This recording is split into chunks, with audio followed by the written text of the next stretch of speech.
This is a classic example of भाई marital rape, जहां पर भाई लड़की की कंसेंट के अगेंस्ट उसके साथ सेक्स किया जा रहा है, उसको फोर्सफुली सेक्स किया जा रहा है, उसके साथ जो भी किया जा रहा है भाई, ये मैरिटल रेप का एक प्राइम एग्जाम्पल है। और भाई अभी भी शायद एक मूवी आई थी चिड़िया नाम की, उसमें एक भाई कंट्रोवर्सी हो गई, लोग उसके खिलाफ हो गए कि भाई शादी होने के बाद तो लड़की मतलब ऐसा जैसे एक लड़की एक प्रॉपर्टी है कि शादी हो गई आजा मेरे पास, अब तो मैं कुछ भी कर सकता हूँ तेरे साथ। भाई ऐसा नहीं होता है, और ऐसा ना एक आदमी के साथ आप कर सकते हो ना एक औरत के साथ आप कर सकते हो। सबसे पहली बात, अरेंज मैरिज का पूरा सिस्टम ये फ्लॉड है, और भाई मैं इसको समझ में नहीं आ रहा कि भाई ये सिस्टम एग्जिस्ट क्यों करता है।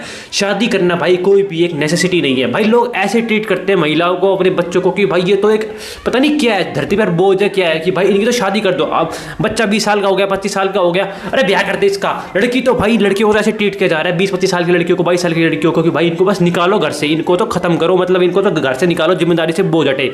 पता नहीं भाई ये कौन सी मेंटेलिटी है, क्या मेंटेलिटी है, क्यों मेंटेलिटी है। दूसरी बात भाई, शादी एक नेसेसिटी नहीं होनी चाहिए। शादी आपकी राइट होना चाहिए, आपको करनी है करो, नहीं करनी मत करो। दुनिया के अंदर 800 करोड़ लोग हैं, आप शादी नहीं करोगे तो कुछ नहीं होने वाला भाई, और एक चॉइस होनी चाहिए। तीसरी बात भाई, मेरे को अरेंज मैरिज का सिस्टम ही समझ में नहीं आ रहा भाई। अरेंज मैरिज चलती नहीं है, वो चलानी पड़ती है, क्योंकि इंडिया के अंदर डिवोर्स रेट्स ना के बराबर है। मैं अरेंज मैरिज पर भाई बहुत कुछ बोल सकता हूँ, बट भाई मैं समझ में नहीं आ रहा कि ये चीजें अलाउ कैसे की जा रही है। भाई शादी होने के बाद आपको सामने वाला चाहे लड़का कितना खराब हो, चाहे लड़की कितनी ही खराब हो, आपको 99% केसेस के अंदर एडजस्ट करना ही पड़ता है। आपके पास कोई चॉइस ही नहीं है। इंडिया के अंदर डिवोर्स रेट 1% से भी कम है। तो भाई शादी होने के बाद तो लड़के लड़की एक दूसरे को जानना स्टार्ट करते हैं, भले लड़का कितना खराब हो, चाहे लड़की कितनी खराब हो, दोनों को भाई एक दूसरे के साथ एडजस्ट करना ही पड़ता है। और भाई जिसलिए आप देखते हो कि लड़ाई होती रहती है, एक दूसरे को लड़ाई करते रहते हैं, मारपीट करते रहते हैं, डोमेस्टिक वायलेंस हो रहा है, मैरिटल रेप हो रहा है, पता नहीं क्या क्या हो रहा है। क्यों? क्योंकि भाई शादी से पहले कोई बातचीत करने नहीं दी। ये तो हमारी संस्कृति के खिलाफ, पता नहीं कौन सी संस्कृति चल रही है, क्या चल रहा है, जो भी है, ये तो हमारे